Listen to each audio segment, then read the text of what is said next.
Hey there, what's up, everyone? This is King Von Jr. of the Victorious Ones podcast, the place where gaming meets comics, meets sports, meets movies, as well as inspiration. Of course, I'm on Twitter. I'm on Twitter at 301 King Von Jr. You can follow the show's Twitter page at Victory51. I'm also on Instagram at Mr. King Von Jr. You can follow the show's Instagram page at Victorious Ones podcast. And I'm also on Threads at Mr. King Von Jr. as well. And I'm also the social media producer for the Unpopular Review Wrestling Show, Perfect Plex Talk Radio, hosted by Mike Knox on Mondays at 6 p.m. And so now, of course, as we get closer, we draw closer and closer to the road to WrestleMania. Definitely going to, go to a number of things, whether it's my predictions, as well as the week in wrestling as well, along with a little bit of a X-Men '97 talk, top 10 women's wrestlers. It's to me some top 10 women's matches of all time. Excuse me. As well, and of course I'm going to give appreciation to Asuka, give flowers what flowers to do. You know what I mean? So Asuka's a legend. Goldberg, wishes he could be the legend that she is. And of course, before I go any further, if you're on YouTube, go to youtube.com/@Von Resper Jr. Please make sure to like and subscribe, for more amazing content. And, of course, I also want to give a shout out, to Fantasy Faction podcast, formerly known as Cheap Pop, as I was a guest on the show on Sunday, giving predictions, for WrestleMania. But so of course, like I said, it's so much to cover. When it comes to, when it comes to this week in wrestling, this has been a great week when it comes to this road to WrestleMania and the road to the road to stand and deliver, like I said, this is something that this road to WrestleMania is certainly one of the best road to WrestleManias that we've seen. And like I said,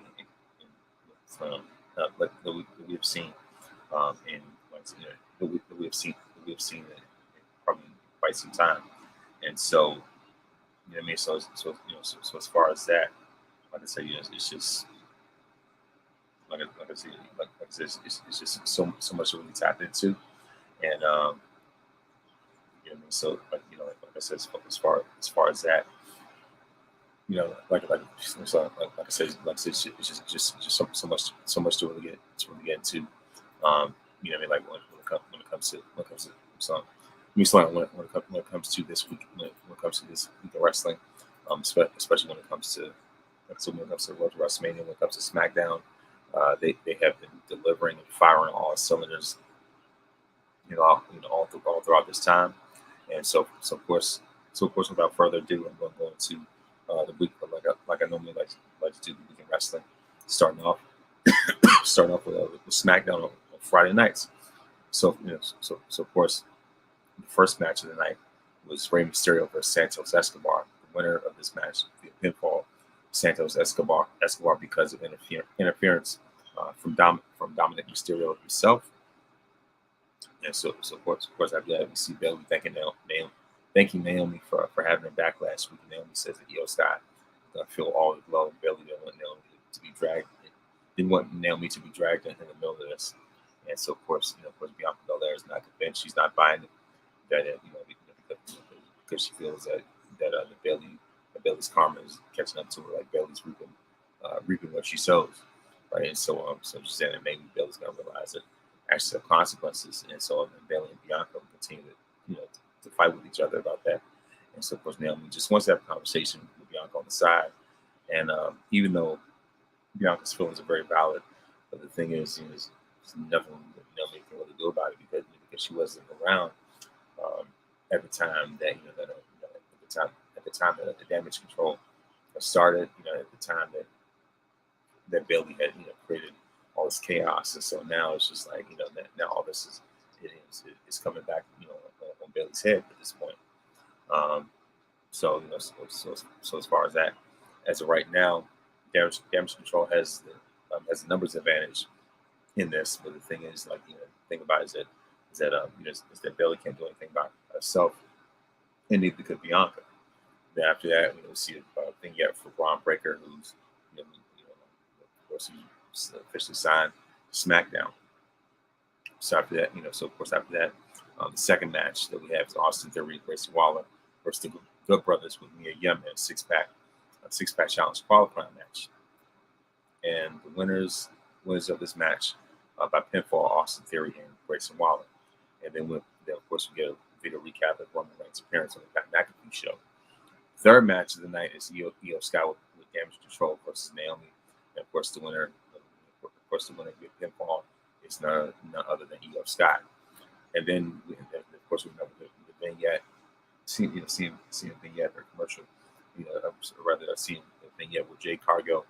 When the news breaks that Jay Cargill officially will make her SmackDown debut next week. So Jay Cargill has officially signed to SmackDown. She's officially exclusive to the Blue brand. So out of all the places that that Jade has visited, I felt as though it was only a matter of time before she would join SmackDown. So it was probably more of a natural fit, especially considering the inevitable, of her and Bianca clashing. You know what I mean? So especially after that teaser that WWE gave us at the Royal Rumble, where they were staring at each other, like the Spider-Man meme, right? And so it's just like, you know what? Like I said, it's inevitable that was bound to happen. So of course, congratulations to Jade for joining SmackDown. And so we see LA Knight pull up to AJ Styles' house. So, a la Pillman's got a gun. A la Stone Cold versus Brian Pillman.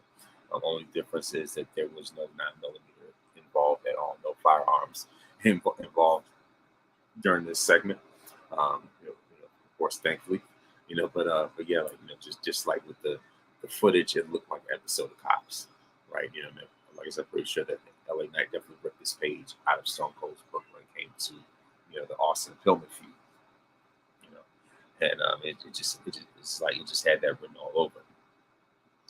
And so of course you see Tiffany Stratton poking fun and Naomi and Bianca, whatever. Of course, Kevin Owens saw Nick Aldis. He's trying to figure out why Nick isn't returning his text. And meanwhile, Pretty Deadly interrupts. And so, of course, they're wondering why they don't have a match at WrestleMania. And KO wouldn't know anything about that because he's not a tag team wrestler. And of course, reminds both of them that they unified tag team championships in the main event of last year's WrestleMania, of course, with Sami Zayn. And so of course after Pretty Deadly said that Kevin Owens lives in the past, pretty much called him a thing in the past, KO challenges them to a tag match next week for SmackDown. And Randy Orton, of course, agrees to be KO's tag team partner, and Owens, proceeds to punch both Pretty Deadly in the face. And of course, this is where you see the Jay Cargill promo. Like I said, in regards, we see the promo that Jay Cargill gives. To make things official for her joining SmackDown. And so of course she talks about she's a once in a lifetime generational talent, and presence makes her really sit up and stand up straight when she enters. And so that type of thing. And so she's of course she talks about how she's the trending topic, the headline, and of course they're going to build statues after her. And and she was saying that you don't have to like it, just exuding confidence, and so exuding presence, and so of course that is what Jade Cargill represents, and so I look forward to nothing but the best for Jade on SmackDown, and of course I even wrote an article a while back that after Jade signed with WWE, and I had a list of my Jade Cargill fantasy matches. And so of course, for those that are curious about that, please make sure to check that out. And of course, I'm going to put a link in my IG stories, a link in my social media about that article since Jade has officially, you know, made her decision. And so, of course, we have the other head, obviously, the LA Knight AJ Styles segment, as I mentioned before. And so, of course, the WWE producer asked AJ how he's going to prepare for WrestleMania. So, of course, AJ says he missed WrestleMania last year. And so, you know, what I mean, of course, this is where, where LA Knight, goes after AJ Styles and ends up getting arrested. You know what I mean? Like I said, once again, Roman's got a gun. You know what I mean? Like I said, it's reminiscent of that. And of course, the fourth match is the Street Profits, Bobby Lashley and B-Fat versus the Offensive Pain. The final testament is six-pack challenge qualifying match, and the winners of their pinfall are the Street Profits. Next up, last but not least, for SmackDown, we have the Roman Reigns and Cody Rhodes segment. And so of course, Roman says that the wise man made a promise, and the tribal chief has kept his word. He says, and that's why I am a man of, and I'm a man of my word, and I'm here alone, no bloodline, well, other than a wise man, he's no physical threat. You see, and so of course, Roman says, he's like, so I say we bring Cody out here, and of course join Milwaukee. That's right, he's going to join him because it's time to acknowledge me. You know what I mean? So of course Roman tells Milwaukee to acknowledge him, and so of course he's like, well, where I kept my word about myself, but how about you? And so of course Cody says, well, Cody says he's as much of a man of his word as Roman is. So he's like, so we came alone, but I came alone as well. And this is already a red flag anyway. So, so of course, like Roman says that he was like, told Cody, like, you said that you would do it, and he believed it too. And so, of course, calls Cody fool. Talks him, called him stupid, and so he was like, Roman was saying, like, from his perspective, you're not even fit for the job, you're not fit to be on top, you're not fit to be the face of the company, because straight up you're an idiot. And so of course, Roman says, that while Cody out here thinking with his heart, thinking everybody has the best interest in him, but the truth is nobody cares. And so he's like telling Cody, they better start thinking with his head. And he was like, look, let's just look at what you've done past month or so. He said, you align yourself with my little brothers. Once again, calling Seth his little brother Seth Rollins. And there's all kind of problems with that. But let me ask you what happened on Monday. Weren't you in a bit of a jam? And so of course, Roman saying that basically Roman knows Seth Rollins like the front and back of his hand, and Seth knows Roman like the front and back of his hand. So, like I said, it was a mutual, like I said, like mutual, history with one another. Obviously, the Shield, and so of course Roman asked Cody. He was like, where was Seth at? Was he in traffic, in a plane delay? What was it? Snowing or anything like that? Just trying to figure out like why was the guy that he trusts so much not there? He seems like, because it seemed like he was just showing true colors. And they told you what he said. And of course, he reminds Cody that Seth said that he would be a Shield. And so of course, of course you understand that I was in the Shield with him, right? He's like, things we didn't do good guy things, but we had a bond, and over time, Roman was saying that over time he thought that they were becoming a family. He's like, I thought he was becoming my brother, and then what happened? Obviously Seth stabbed him in the back. And so of course he reminds Cody, he's like, he was saying that Seth stabbed him in his back. What do you think that Seth's gonna do to Cody? And so that's why he said that Cody's a fool, plain and simple. I mean, like, in other words, he thinks that Cody is a fool for even thinking about trusting Seth Rollins in the first place, especially considering Seth's track record and how he doesn't do well when it comes to being trusted, especially with what he did with the Shield, how he broke up one of the greatest factions of all time, for the sake of looking out for himself. You know what I mean? And so, so of course Cody says Roman, he was like, did you ask me if I remember the Shield? Because I certainly think we all remember the Shield. Talking about, giving them the props, talking about how unstoppable they were, talking about how they were undefeated. And he was like, let me ask you something. You remember the first team that beat the Shield? I'll give you a hint. The last name was Rose. It's talking about how, how Dusty, Cody, and Goldust, all beat the Shield. He was like, I appreciate this education, this ventilates wisdom, that you're giving out. He was like, I don't know if I wore them, I don't know if I wore them. Yes, I did. He was like, I'm a bullet cuff links on tonight.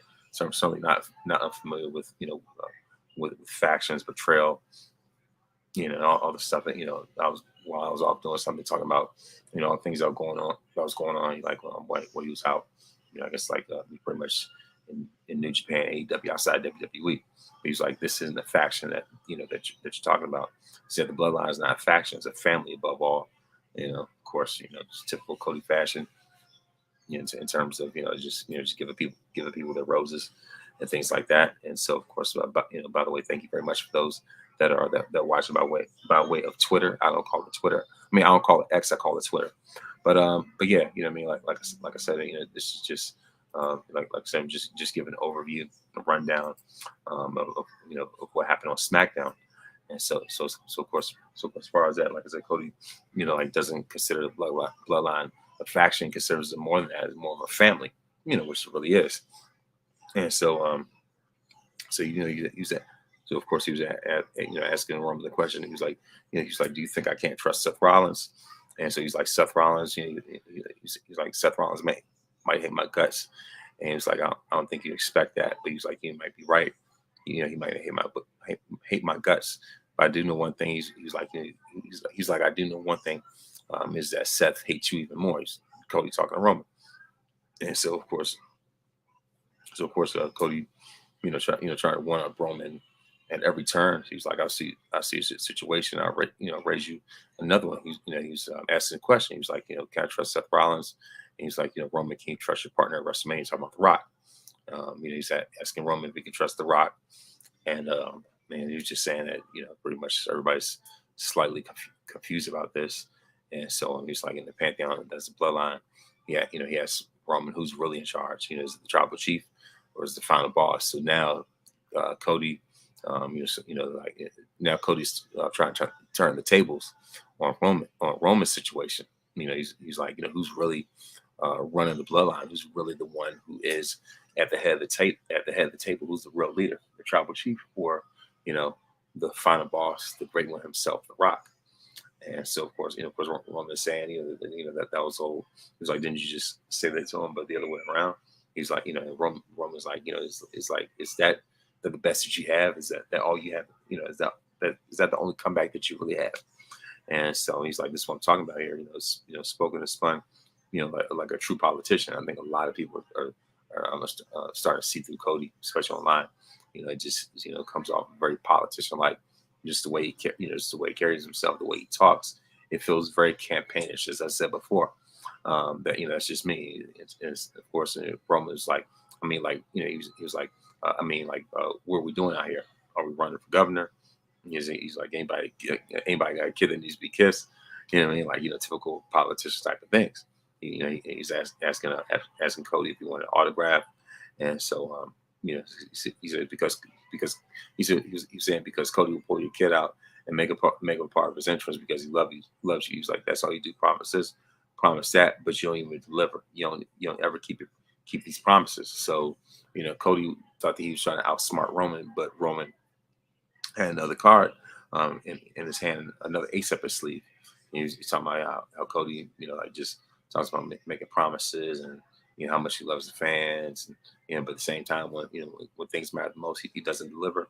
He doesn't keep those promises. He tells all those people all these lies, and nothing ever comes through fruition.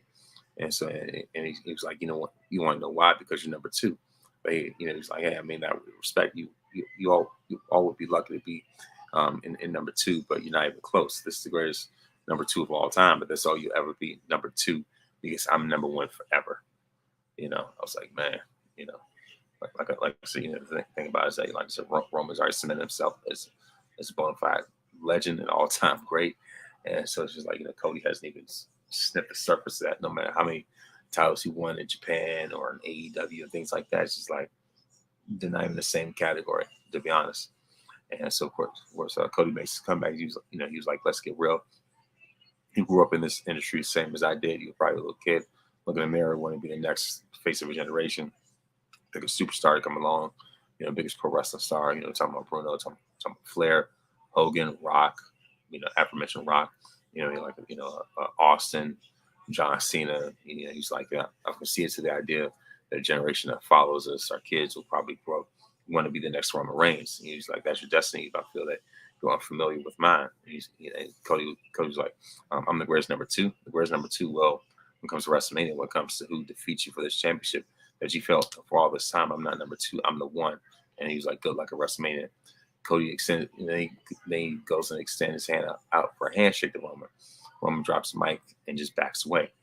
And so after Roman refuses to shake Cody's hand, he decides to shake Paul Heyman's hand instead. And so, of course, as Roman is walking up the ramp, he, just like Thanos, snaps his fingers, and Solo and Jimmy appear, and like Solo and Jimmy show up. Then Cody starts smiling at Roman because, he's got his own ammunition as well. And so for Cody, Seth Rollins and Jey Uso show up in the crowd. So of course the bloodline starts to backpedal as the show goes off the air. You know what I mean? So I was like, okay, so now he's making things like I said, more of an even playing field. So of course, like of course that was Cody's way of showing, showing like, hey, I'm not scared, I'm not backing down because, quite frankly, I have my own numbers as well. So that is overall that was actually that was a recap of SmackDown, and so now it is time for my recap of Monday Night Raw. And Monday Night Raw took place at the Allstate Arena in Chicago. And so of course, rather Rosemont, excuse me, Allstate Arena in Rosemont, Illinois. Like seeing the same area where WrestleMania 13, same area where WrestleMania 13 took place with Bret Hart and Stone Cold Steve Austin in the iconic submission match. And so, of course, in the beginning, we see the view of Lincoln Financial Field, which is eventually the site of WrestleMania 40. And so, of course, this is, what they call the Ultimate Raw before the big show. So, of course, this is this is the Raw before the Go Home Raw, which will take place next week in Brooklyn with The Rock being advertised. And we all know anytime The Rock is advertised, tickets sell out right away. And of course, we see a CM Punk showing up to the arena, showing up to the arena earlier, pulling up in a Jeep. And of course, he gets a major ovation. A major ovation in his hometown as soon as he gets out. And so of course, Cody Rhodes starts off with starts off with the American Nightmare Cody, getting ready for his undisputed WWE Universal Championship match against Roman Reigns. So of course we see Cody talking about WrestleMania being in 2 weeks. And of course, of course that's how Raw gets to start. Of course, with Cody opening up the show, and the crowd loudly chants Cody. And so of course, in typical Cody fashion, he says, "Chicago, what do you want to talk about?" And so of course, Cody says he couldn't say anything. He's like, we're final awkward 2 weeks before WrestleMania, when the time for talking is over and the time for fighting arrives. Okay, you know what I mean? Typical, pandering, if you will. And so of course, you're talking about last week on SmackDown, Roman said a lot, particularly, bringing up the Pat McAfee show. You know what I mean? A little breaking fourth wall, if you will, I guess you could say. Well, not so much really anymore, but yeah, like I said, of course, he has this crowd cheering for Pat McAfee, Michael Cole, who of course were on commentary on Monday night. Of course, on McAfee's show, rather Cody lost train of thought. Cody says he lost train of thought. They remember Roman Reigns. And of course, on McAfee's show, Roman referred to Cody as a politician. He doubled down at their face-to-face conversation on SmackDown. Of course, this is where the Roman section chant picked up. And of course, Roman said that Cody is making promises that he couldn't keep.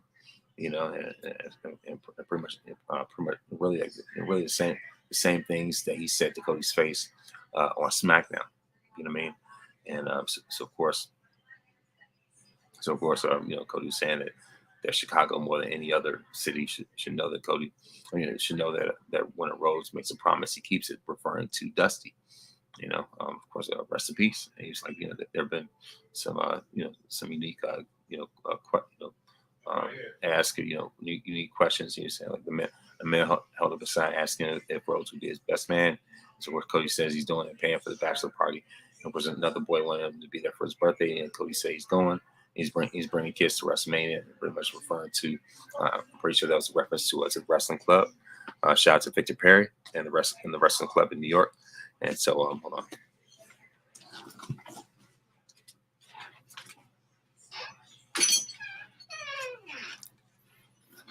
But yeah, you know what I mean. Like I said, I believe that was certainly a reference. Like I said, a reference to the wrestling club. Cody was saying that he's going to bring a bunch of kids to WrestleMania, and so and of course, Cody says he does these things and wants nothing back. So, he likes to give with no expectation of anything in return.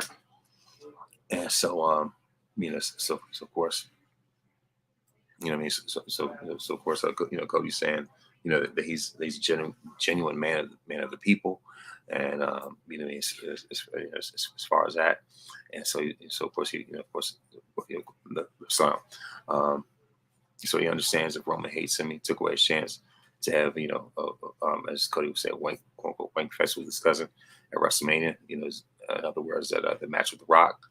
And so, of course, that was sabotaged by the week one Cody chance, as we all know.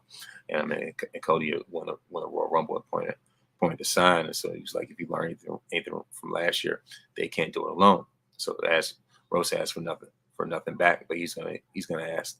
And of course, April 6th heading to the biggest tag team match in WrestleMania history, along with Seth freaking Rollins. Seth freaking Rollins take on Roman Reigns in the final boss, The Rock. And he's asking fans, asking the fans, will they ride with him? Obviously, they are. On April 7th, he was asking fans, will they fight with him against Roman Reigns? And of course, the crowd cheers. Of course, Cody points to WrestleMania sign and wants the crowd to do the same.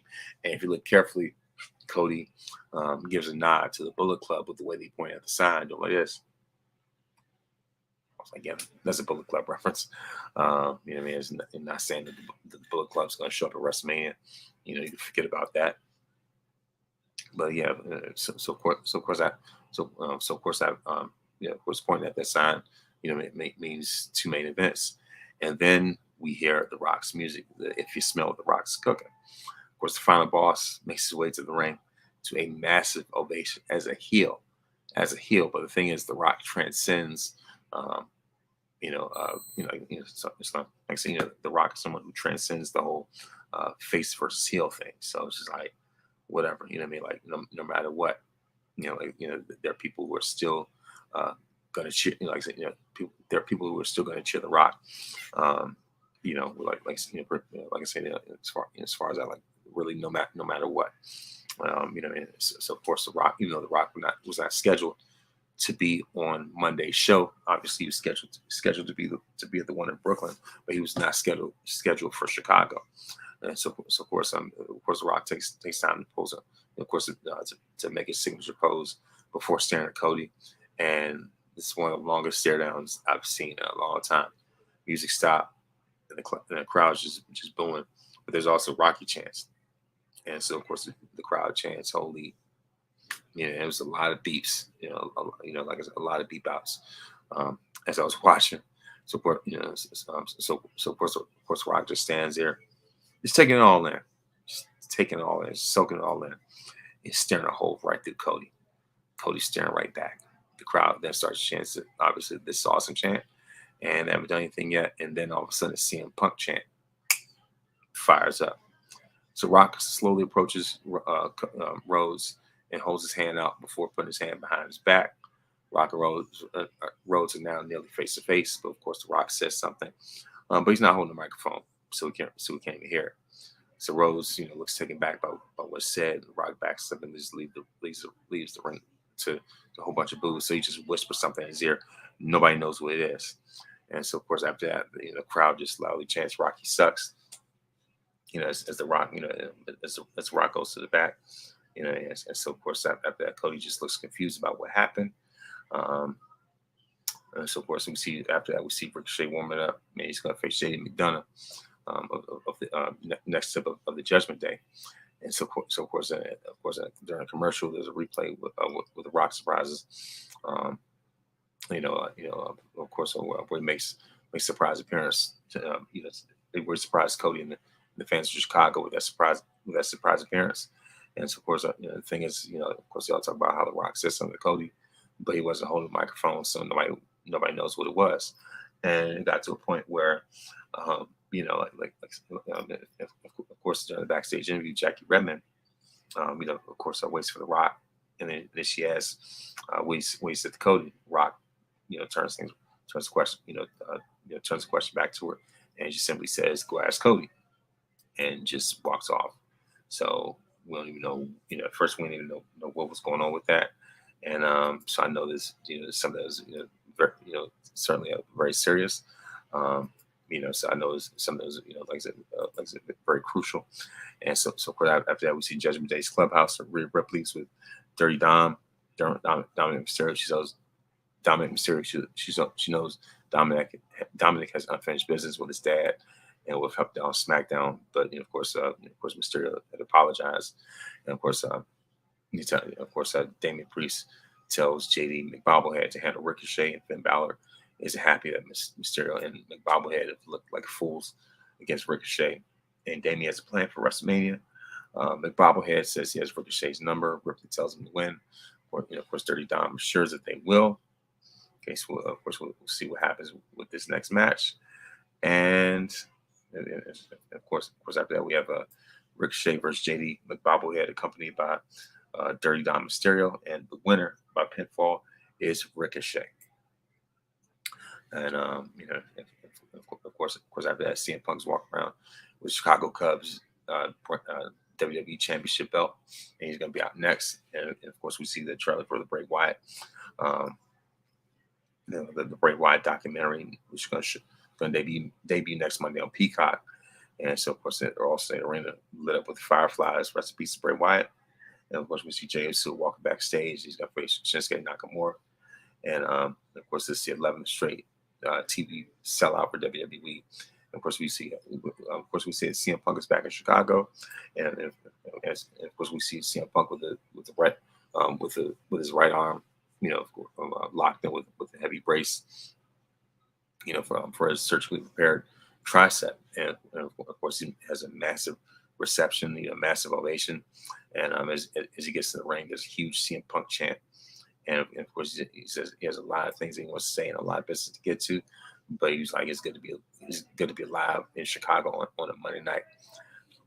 And so of course after that, obviously, Punk, says as one of the funniest response. He says everyone's asking how his elbow is doing. He's like, it's not great. He's not medically cleared, but his mouth works. He was like, they apologized and said they're not on Netflix yet. So of course people wonder, if he's going to host WrestleMania, things like that. And so he just wants to be in front of people. He was like, of course, maybe they can be on commentary. And of course, this is what serves things up with Drew McIntyre, and of course as well as Seth Rollins. And you tell in this segment that Punk has a way of bringing the very worst out of Seth and Drew. You know what I mean? And the thing is, even though Drew and Seth are rivals, the one thing that they have in common is that they do not like CM Punk. They cannot stand Punk at all. And Punk, even offered to even, like they've seen an idea for him to even possibly be a special guest referee. And Rollins was talking about how how Punk's arm, couldn't work for a 3 count, but of course Punk uses his left arm. Hey, pretty much, he uses left arm, and pretty much you could see that was working fine. And so Drew McIntyre, his focus is so much on CM Punk that he, that he forgets to look over his shoulder and finds out that there's Seth Rollins who nails him with a super kick, and eventually drills his head to the mat with a curb stomp, you know. And so it's like, and the thing about it is that, it's just like, the fact that Drew is focused on somebody who's a non-factor, you know what I mean, like who's not even phased, by him whatsoever. So if anything, Drew's main focus has to be on that championship. And so of course, Jay Uso gets to go to WrestleMania 40 to have his dream match against his brother Jimmy, and of course, Jay's dreams has to come true, while Nakamura hasn't. So meanwhile, Nakamura is going to turn Jay's dream into a nightmare. That's what he promises. And of course, of course, the next match we have Candice LeRae with Indy Hartwell versus Ivy Nile with Maxine Dupree. Winner by pinfall is Candice LeRae. And of course, as Candice LeRae celebrates, conflicting Indy Hartwell just declined to celebrate with her. Of course, once we see New Day talking with DIY, and of course, the next matchup is a tag team match, the DIY versus New Day. And of course, this match ends in a no contest. Excuse me. But like I said,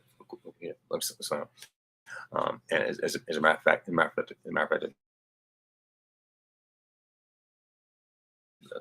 those are the teams that are involved in the six-pack tag team match at WrestleMania 40. So let's see what's going on right now. Sorry about that.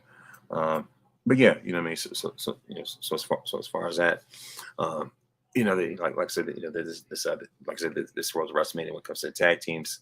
Like I said, it's definitely going to be a very, very interesting to say the least.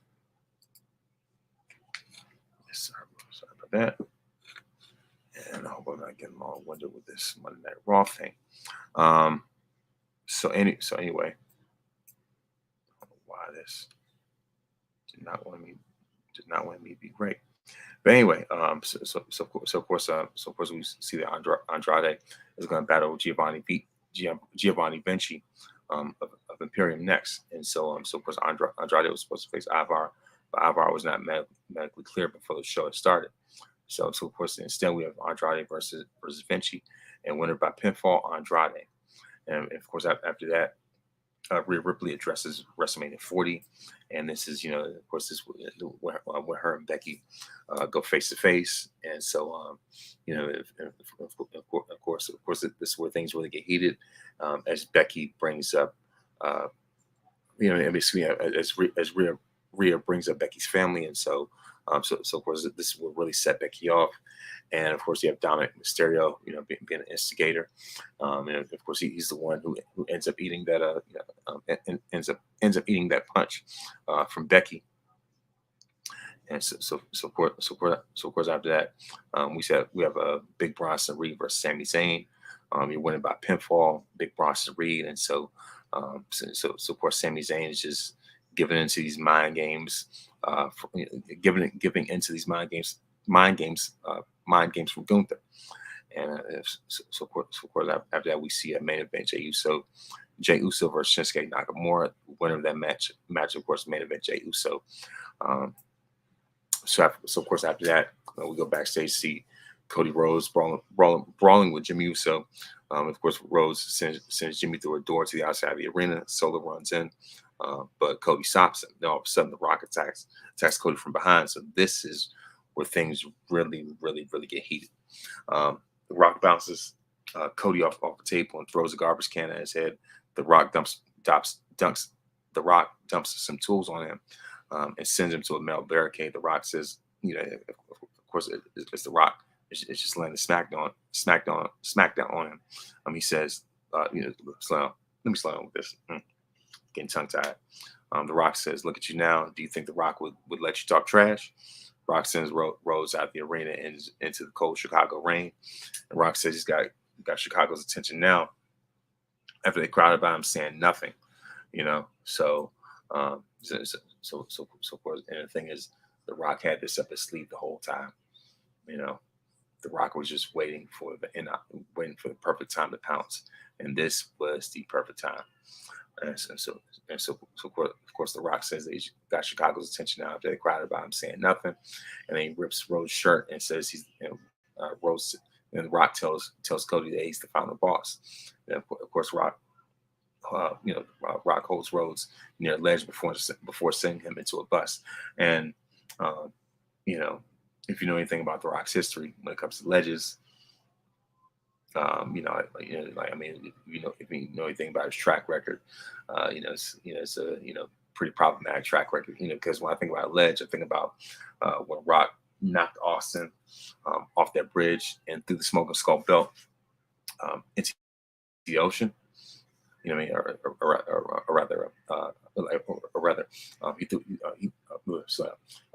like I say, after he knocked Austin off that bridge, he threw the Smoking Skull belt threw into that river. And so whenever I think about the Rock having somebody on a ledge, I always think about that. You know what I mean? So of course of course he has Cody near a ledge before he sends him into a bus. And so I think, of course, shout out to the Public Enemies podcast, how they pointed out as Rock was giving Cody that beatdown, the bus behind him had the faces of two of the biggest faces in WWE history, Stone Cold Steve Austin and John Cena. As The Rock is unleashing this chaos on Cody. It's just very fascinating. Some of those visuals come out, right? But yeah, so of course The Rock says he's the final boss because he was never going to let this piece of trash say whatever he wanted. Rock was saying they didn't have to be like this. It's all because Rhodes stuck his nose in The Rock's business. And obviously Cody's busted open, and so of course clearly it's a blade job, so things are changing. And of course The Rock punches him and shows all the blood of his knuckles, and Rock slaps Cody in the face just like he did in Vegas, And of course The Rock grabs a weightlifting belt and says Mama Rhodes. He told her that he had her son's blood on that belt and her tears. And of course, Rock grabs Rhodes and rubs his blood on the belt. The Rock is a man of his word. Of course, Rock holds up a bleeding Cody and says, "This is what's going to happen at WrestleMania. Her son's blood." And of course, Rock brought up how Dusty talked about hard times. He said that Dusty never knew about hard times. He said The Rock would tell him about hard times. So like The Rock says, this is what happens with the final boss. There you go. You know what I mean? Of course, The Rock sends Cody into the bus one more time. He says it didn't have to be this way, but now it's the only way. Shout out to Mandalorian. This is the way. You know what I mean? And of course, you see one last shot of a bleeding Cody as the show comes to an end. So when we talk about, like I said, when we talk about epic endings, epic cliffhangers, great storytelling, this is exactly what it is. It reminds me of of like a Dragon Ball Z cliffhanger. You know what I mean? Like this is what great storytelling is about, in the way that The Rock is able to do a 180 with this and it just improvise with what was given him, especially after the fans had hijacked his main event with Roman, and so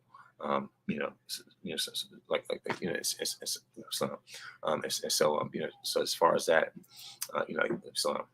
as far as something like that, The Rock is a master of that. You know what I mean? Like what I mean. So it's just like, The Rock is very, like I said, The Rock is very strategic. He's very meticulous, and so the thing is, when it comes to storytelling, this guy knows what he's doing.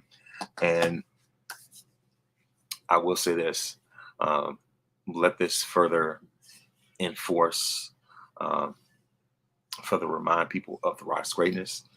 And I know that, like I said, I want to, throw shade or putting up my own spot. But I know that, of course, Mimi from Black Wrestling has said over and over that she wasn't really familiar with The Rock at his best. She wasn't really familiar with The Rock's work. And so, so of course, one of the things I always like to give a reference to is Attitude Era Rock, corporate champion Rock, people's champ Rock. Um, like I said, the original designer shirt version of the Rock. And so, those, like I said, that was Rock at his zenith, at his apex. I would just say, just look back at at the Rock's catalog, of matches, whether, like I said, whether it's his trilogy with Stone Cold, his series of matches with Triple H. And so, like, even like WrestleMania 18 versus Hogan, for what it's worth. I'll even go, like I said, just so much stuff. Really, really, if anything, just so much material to grab from. Like I said, when it comes to the Rock's career. So, and of course, like, for people to really understand it and really have a firm understanding, a firm grip of what makes The Rock great. Of course, there's a reason why The Rock is on the cover for that 40 years of WrestleMania edition of WWE 2K24. Because like I said, because of the fact that that his resume speaks for itself, his greatness speaks for itself. You know what I mean?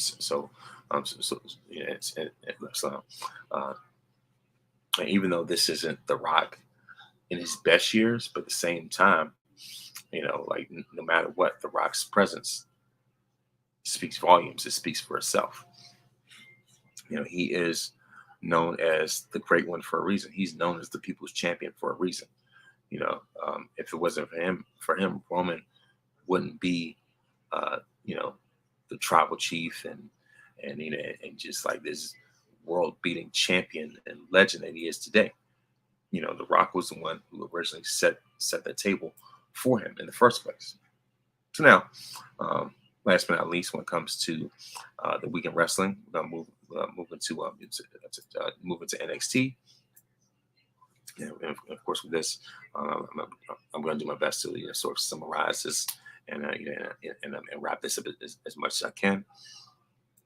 But but the thing about it is that the NXT is NXT itself is great, just like usual.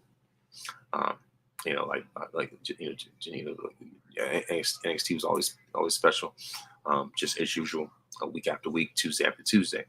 So the first match of the night is Dijak versus Shawn Spears, winner by pinfall, Dijak. So after that, we have Roxanne Perez. We have the other Roxanne Perez promo, and so and just really Roxanne, just morphing into this heel, like transforming from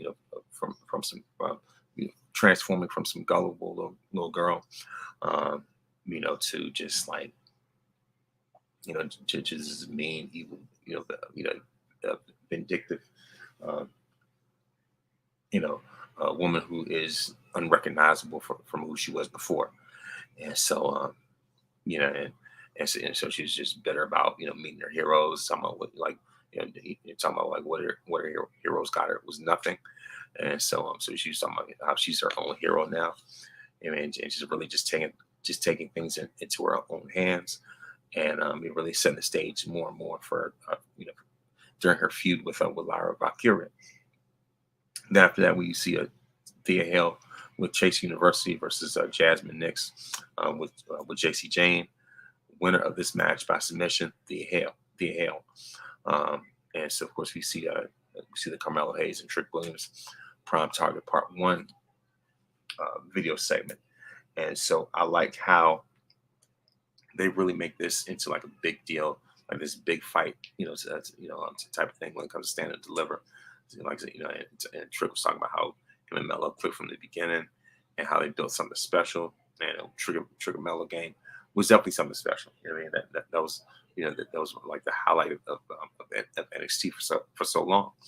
And so of course we have so many people on here, just being commentators and talking heads about this and giving their perspective from Booker T himself. And so so Booker was talking about Melo had this rise to superstardom, but he didn't think that Melo could have done it without Trick being right there at his side. So of course we have obviously we're gonna have Booker T because he's the commentator for NXT, and so of course he knows a thing or two about about what these guys have been through before. So what I mean. So of course gives his perspective, and he was like there was always going to be a time where Trick was going to leave Mello's shadow, and so he was saying he saw both of them want the same thing. He's talking about champagne wishes and caviar dreams, just typical Booker T fashion. So of course we have Booker T being a talking head, giving his perspective.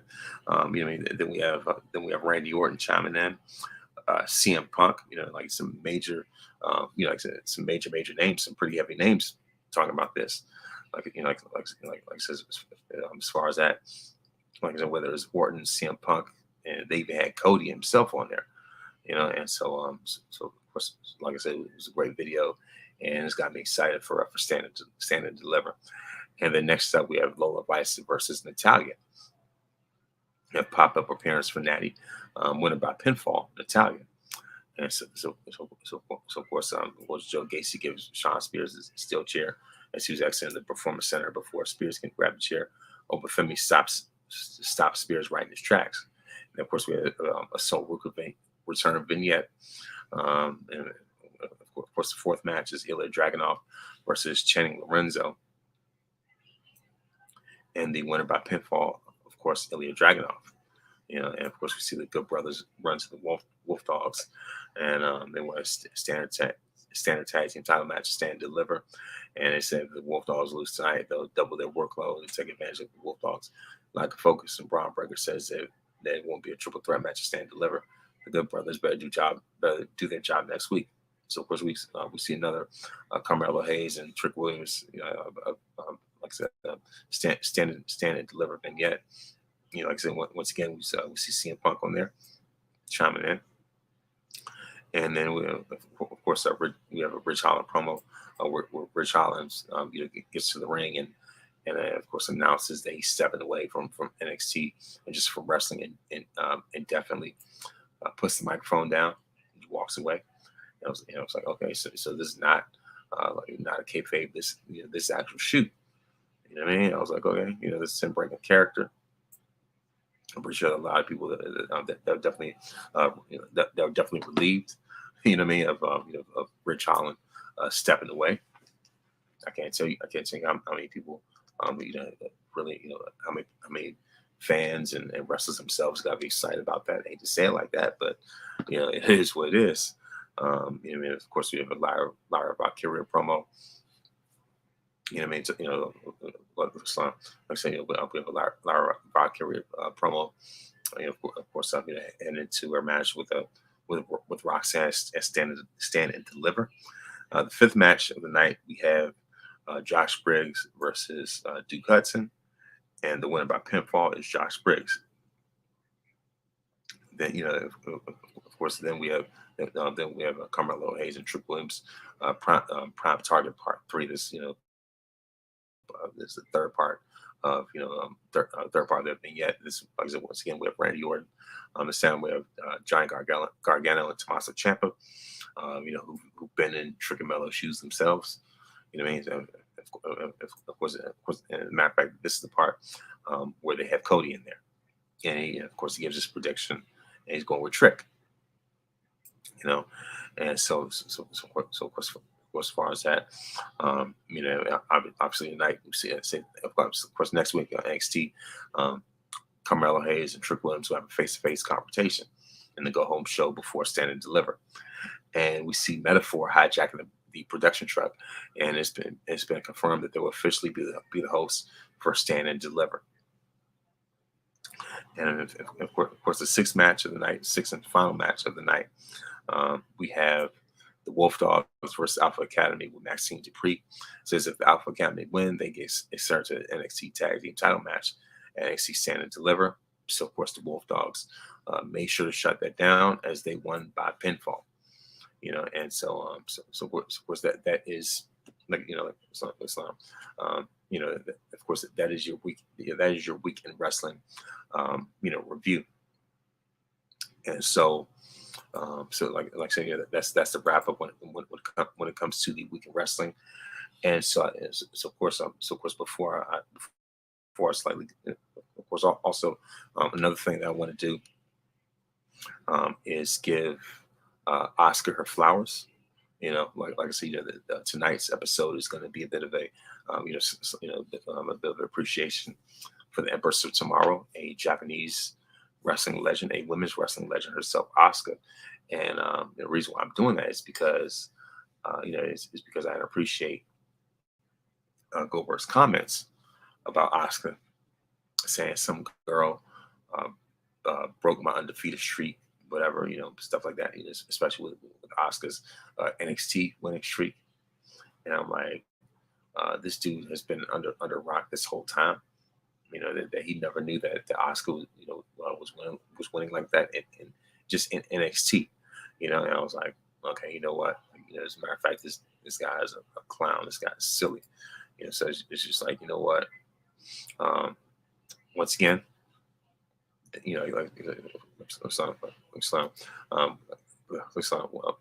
slow down once again. As I'm saying before, this is appreciation for Asuka. You know what I mean? Asuka definitely deserves her flowers, deserves her roses, and then some. You know what I mean? Like I said, as far as I'm concerned, Asuka is a top 5 to 10 women's wrestler of all time. When it comes to men's wrestlers and wrestlers overall, I don't even have Goldberg in my top 50, maybe not even my top 100, for all I care, right? You know what I mean? So it's just like, dude, like, get over yourself. Like, just get over it. You know what I mean? This is absolutely, just, you know what I mean? Like, this is absolutely silly. It's ridiculous, and I'm like, you know what I mean? I'm like, come on now, over some, some over over some ridiculous shriek, that's not even all, not even like all that important, something that was, just clearly um, falsified, and just like say that was clearly a falsified streak, some fake 187-0 wins or something like that. You know what I mean? The thing is, there's no way that he was having that many matches at house shows off camera. You know what I mean? So just like each year, each week, they bump up each week they bumped up the win total. I was like, come on now, you know what I mean? And plus his matches weren't even that good in the first place. You know what I mean? Like this is nonsense. Okay. Like, you know what I mean? Like, dude, like, clearly just get over, like I say, just clearly need to get over yourself, with that. You know what I mean? So it's like, come on now. As we speak, I'm certainly putting together, so certainly putting together my top 10 women's matches. Like, so, my top 10 women's matches of all time. And so, this is definitely going to be, very interesting. Just, so, it's certainly going to, certainly going to be something that's going to be very interesting, to say the least. And so, and of course, coming up with any top 10 is not easy whatsoever. And I know this one is definitely not. I know this one has been far from easy. This list has been far from easy whatsoever. And but of course, as I am as I am currently currently brainstorming this right now. You know what I mean? It's just like, man, I'm like, come on now, this is like, and the reason why I'm doing this is, and the thing about it is, the reason why I'm doing this is because, because this is Women's History Month, and this is the last month of, this is the last week of Women's History Month, and my thing is, each year in March, I like to do something that highlights women's wrestling. Well, like I said, and just because women's wrestling, once again, give Oscar flowers, and this is, and a side note, this is by far one of my favorite WWE shop t-shirts that I've seen in a long time. This has been, I said, this shirt is straight up fire. As soon as I saw this on the website, I was like, say no more. I gotta get this. I gotta have this in the collection. And sure enough, it is. You know what I mean? So of course, hey, look, Goldberg's not ready for Asuka. Jabronis that talk stupid about her are not ready for Asuka. Period. Plain and simple. And so it's just like, um, you know, Asuka is a bona fide legend in more ways than one. You know what I mean? So I'm like, yeah, that's why I'm like, I do not play. If anything, I do not play games when I said when it comes to certain women wrestlers, especially when it comes to Asuka. I'm like, nah. As far as that, like the thing, it's like so, um, as far as that disrespect, as far as like that ridicule, that shade, that they're trying to embarrass somebody. I'm not for that. You know, I'm not with it at all. But yeah, what I mean. So as far as that, um, let me see what I'm gonna do. But what I mean. So like I said before, this is, um, you know, always been tough, always been tough, and so just coming up with this, if anything, for the most part, on the fly, I mean, I don't want to sound like I'm being like ill prepared or anything like that, but it's just like, like if anything, especially when it comes to lists, everybody has their own opinions, everybody has their own perspective of what they think is number one when it comes, like I said, when it comes to women's wrestling, what I mean, and things like that. So this is, like I said, I'm just taking a stab at it right now. This is my top 10 list of women's matches of all time. Number 10, I'm going to go with the 2021 Survivor Series match with Becky Lynch for Charlotte Flair. This was a grudge match, a blow off match, whatever. So it's just like, this carries a lot of weight in and of itself, and especially considering that that I would say that Becky, I would say that Becky is Charlotte's greatest dance partner. Becky is Charlotte's Dusty. If Sasha is Charlotte's Steamboat. Yeah, at least that's it for me. So of course I have the 2021, 2021, Survivor Series match at number 10, and number 9. I had, of course at number 9, I have Lita versus Trish from Unforgiven 2006, and this was supposed to be Lita's sort of like swan song, if you will, the 2006 Unforgiven in Toronto. Like I said, like for me that was definitely absolute classic. So number 8, I'm going to go with with Charlotte versus Becky versus Sasha Banks from WrestleMania 32. I was there that night. That was a tremendous match. Like I said, that's definitely Ash's place among the top 10 greatest matches of all time. Of all time, at least in my estimation. And so of course, at number 7, I'm going to go with Sasha Banks versus Bayley from the 2020 Hell in a Cell match. I was like, man, if anything that was, like I said, that was a great grudge match, and of course they typically bring the very best out of each other anyway, and so I expected nothing less out of them, and of course a shout out to Sasha Banks for now Mercedes, for for the way she dressed for the way she dressed as Felicia from Darkstalkers. For those that didn't know, like what she was wearing all white with the blue hair, I was like, yeah, that's Darkstalkers right there. Like, that was pretty cool. And so of course that was number 7 on my list. Number 6 on my list is going to be it's going to be the triple threat TLC match between Becky Lynch versus Asuka for Charlotte Flair from TLC 2018. And so of course that's number 6 on my list. Number 5 is going to be Charlotte versus Becky from Evolution 2018. Number four on this list is going to be a Bailey versus Sasha from NXT Takeover Brooklyn in 2015. I still hold that match in very high regard. Number three, I have Sasha Banks versus Bianca Belair from night one of WrestleMania 37. And this top three is always tough to really determine, decipher. So of course that's number three, night one, the night one main event of WrestleMania 37. Like I said, Sasha versus Bianca is historic for obvious reasons. The fact that the first time ever we've had two black women in the main event of a WrestleMania. Plain and simple, and the match itself was spectacular anyway. Number two, I have Bianca Belair. And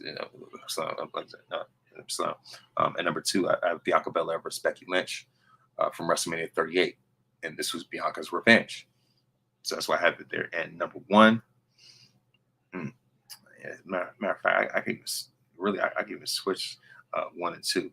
But right now, it's really vice versa. Like I said, number one, right now I have Charlotte versus Rhea from WrestleMania 39, night one. So those are my top 10 women's matches of all time. Happy Women's History Month. Thank you very much for watching. Thank you very much for listening. For those that may be listening later on iTunes or any other streaming platform. Thank you very much. Thank you very much. Thank you very much for watching. For watching this episode. And actually, I'm not even done yet. But like I said, that was my top 10 women's matches of all time. And of course, another thing I wanted to get into, especially when it comes to X-Men '97, when I say that this is by far the best episode so far that they've rolled out. I mean, it was a thriller. It was a cliffhanger. It was an X-Men horror movie if I've ever seen one. You want to talk about nightmare fuel? This is exactly what it was. But the story that they told was fantastic. It was absolutely tremendous in more ways than one. You know what I mean? So of course I highly recommend X-Men '97 on Disney Plus. And so like I said, as far as that, the episode was certainly worth it. And once again, Happy Women's History Month. And so that concludes my top 10 women's matches list. So I'm looking to see what I could do maybe next year in March for Women's History Month. But once again, thank you very much for watching. Thank you very much for listening, and have a great night.